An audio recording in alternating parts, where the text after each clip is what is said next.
How much sleep do you think you need? The answer might surprise you. As we delve into the world of slumber, let's consider the sleep duration recommended for an average adult. It's typically pegged at about 7 to 9 hours per night. This isn't just a random suggestion, mind you. Large-scale epidemiological studies have shown a distinct correlation between sleep duration and mortality risk. Picture it like a seesaw, but instead of having fun, we're talking about your life expectancy. As your sleep duration begins to fall under that 7-hour mark, your mortality risk starts to inch upwards. This isn't just a bedtime story to scare you into an early night. It's a fact recognized by the Center for Disease Control in the United States, or the CDC, which stipulates a minimum of 7 hours of sleep per night for the average adult. Now you might be thinking, well, I'll just sleep more then. But hold on, it's not that simple.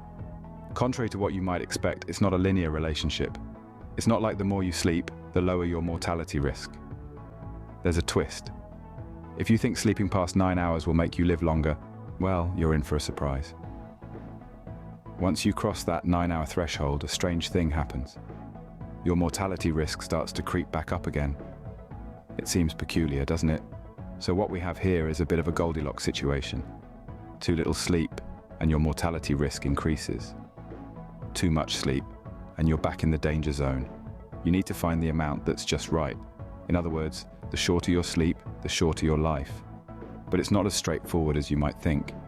As we delve into this topic further, we'll uncover the paradoxes and complexities of this fascinating relationship between sleep and mortality. For now, remember this. Your sleep is more than just a time to dream. It's a vital aspect of your health and longevity. So treat it with the respect it deserves. Tune in next time as we unravel the enigma of sleep duration and mortality risk. But here's where things get interesting. Once you get past 9 hours of sleep, your mortality risk starts to increase again. Why could this be? Well, scientists have proposed two possible explanations. The first one revolves around the idea that individuals suffering from significant disease or illness may sleep longer. When we are ill or infected, our natural response is to sleep more, to stay in bed longer. It's our body's way of saying, hey, I need some extra time to recover. So in these studies, it could be that the unmeasured disease or sickness was triggering this response in individuals to sleep more. But that's not the only theory. The second explanation takes into account sleep quality. Now, this is interesting. It's not just about how long you sleep, but how well you sleep.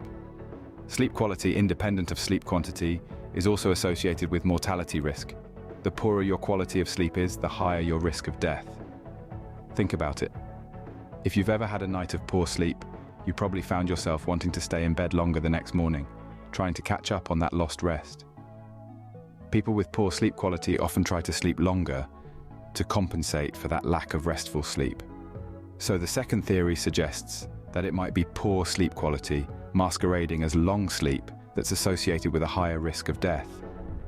It's not necessarily the long sleep itself that's the problem, but the poor quality of that sleep. Let's face it, we're living in a fast-paced world where we often sacrifice the quality of our sleep for more hours in the day. But remember, it's not just about quantity. Quality matters too. So, if you're consistently sleeping more than 9 hours and still feeling tired, it might be time to take a closer look at the quality of your sleep.